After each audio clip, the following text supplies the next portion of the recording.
আমার থেকে আমি যে চেয়ারে বসেছিলাম, আমার চেয়ার থেকে হয়তো ৪ ফিট বা ৫ ফিট দূরে মানে আরেকটা চেয়ার, টেবিল চেয়ার ছিল স্যারের, ওর উপরে পড়ছে একদম। পুরোটা একদম সম্পূর্ণটা ভেঙে নিয়ে দ্রুত আমাদের মাথার উপরে ফ্যান ট্যান সহ দ্রুতার সহিত বাস্ট হয়ে সাথে সাথে এখানে পড়ে গেছে। আতঙ্কে আমরা কোন দিকে পালাবো তো এটা তো খুঁজে পাচ্ছিলাম না। আমি ফ্লোরে শুয়ে শুয়ে যাওয়ার চেষ্টা করছিলাম, কোনো রকমের দরজাটা বের করে ম্যাডামকে বের করলাম। পাইলট কি তখন বেঁচে ছিলেন?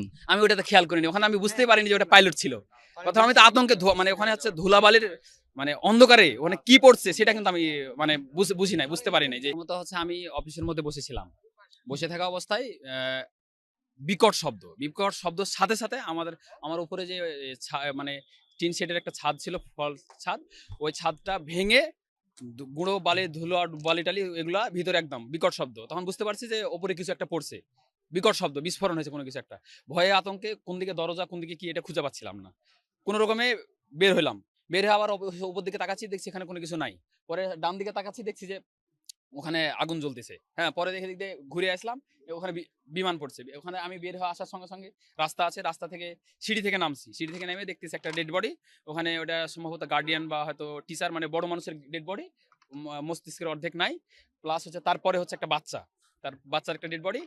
তারপরে হচ্ছে যে ওই বিমানের তো তখন আগুন অলরেডি জ্বলে, ঠিক আছে। তখন হচ্ছে যে এই মানে ওটা যে গেটের সাইডে হচ্ছে যে ওইটা বিমানটা ইয়ে হয়েছে। তো ওই ধোঁয়া এবং আগুনের গেট দিয়ে বের হওয়ার কোনো সুযোগ নাই।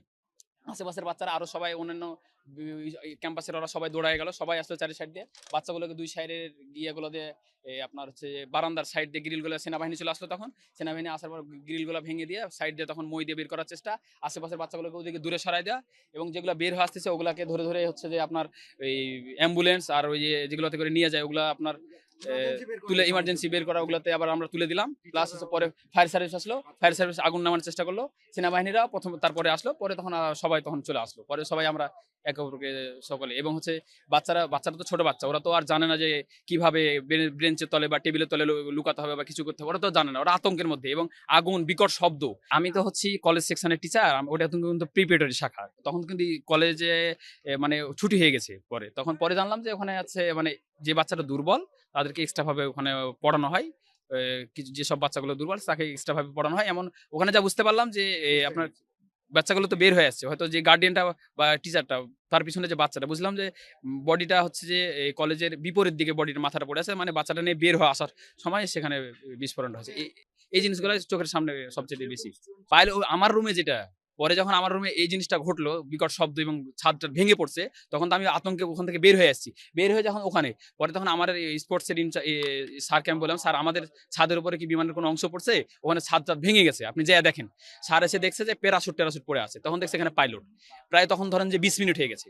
আমি যদি আগে বুঝতে পারতাম যে এখানে আপনার পাইলট পড়ছে, তাহলে তো আমি হয়তো অন্যান্য সবাইকে ইনফর্ম করতাম যে ওখানে একজন আছে, বাঁচানোর চেষ্টা। আমি তো আতঙ্কে ওখান থেকে বের হয়ে আসছি, ধোঁয়ার মানে ধোঁয়া না, আপনার ধুলার বের হয়ে আসছে। আমি এবং আরেকটা ম্যাডাম ছিল, বের হয়ে আসছি। তারপরে ওখানে তো যায়নি। পরে যখন আমার স্যারকে বললাম, স্যার ওখানে কি পড়ছে দেখেন। পরে স্যার দেখলো যে ওখানে প্যারাশুট আছে, তখন বিমান বাহিনী বা অন্য বাহিনীর একজনকে নিয়ে গিয়ে দেখছে ওখানে পাইলট আছে। পরে তখন প্রায় 20 মিনিট হয়ে গেছে, কিন্তু আমি তো বুঝতে পারিনি যে ওখানে পাইলট পড়ছে বা কিছু একটা পড়ে। আমি প্রথমে ভাবছিলাম যে মানে কিছু একটা আমার অফিসের উপরে পড়ছে, পরে বের হয়ে দেখছি যে না, ওটা প্রিপেটারের উপরে পড়ছে। তাহলে এখানে কি পড়ছে? পরে তখন এটা স্যাররা গিয়ে তখন দেখছে, বিমান বাহিনীর সদস্যরা গিয়ে তখন দেখছি এখানে পাইলট পড়ছে। আমার থেকে আমি যে চেয়ারে বসেছিলাম, আমার চেয়ার থেকে হয়তো 4 ফিট বা 5 ফিট দূরে মানে আরেকটা চেয়ার, টেবিল চেয়ার ছিল স্যারের, ওর উপরে পড়ছে একদম। পুরোটা একদম সম্পূর্ণটা ভেঙে নিয়ে দ্রুত আমাদের মাথার উপরে ফ্যান ট্যান সহ দ্রুতার সহিত বাস্ট হয়ে সাথে সাথে এখানে পড়ে গেছে। আতঙ্কে আমরা কোন দিকে পালাবো তো এটা তো খুঁজে পাচ্ছিলাম না। আমি ফ্লোরে শুয়ে শুয়ে যাওয়ার চেষ্টা করছিলাম, কোনো রকমের দরজাটা বের করে ম্যাডামকে বের করলাম। পাইলট কি তখন বেঁচে ছিলেন? আমি ওটাতে খেয়াল করিনি, ওখানে আমি বুঝতেই পারিনি যে ওটা পাইলট ছিল।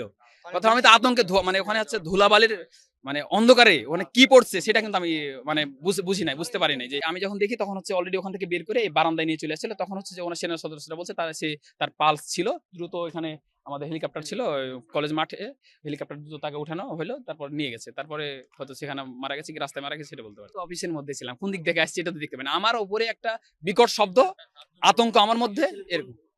আমি ছিলাম আমাদের ফিজিক্যাল এডুকেশন স্পোর্টসে, যেখানে পাইলট পড়েছে, যে অফিসটা আমার থেকে হয়তো 5 ফিট দূরে পাইলটটা পড়েছে। হয়তো এটা হতে পারে, হয়তো সেটা জানি না, কিন্তু পাইলট আমার ওখানে পড়ছে। এটা পরে নিশ্চিত হলাম যে ওখানে পাইলট পড়েছে। আমি ভাবছি বিমানের কোনো অংশ হয়তো পড়ছে। চেয়ার টিয়ার টেবিল টেবিল সহ একদম ভেঙে একদম পড়ে গেছে। আর পরে দেখলাম যে পাইলট যে চেয়ারে বসে থাকে টেবিলটা অনেক ওজন, প্লাস হচ্ছে পরে দেখলাম যে আল্লাহ সৃষ্টিকর্তা হয়তো বাবা মায়ের দোয়া, সৃষ্টিকর্তার অশেষ রহমতে হয়তো বেঁচে গেছি, ম্যাডাম বেঁচে গেছে।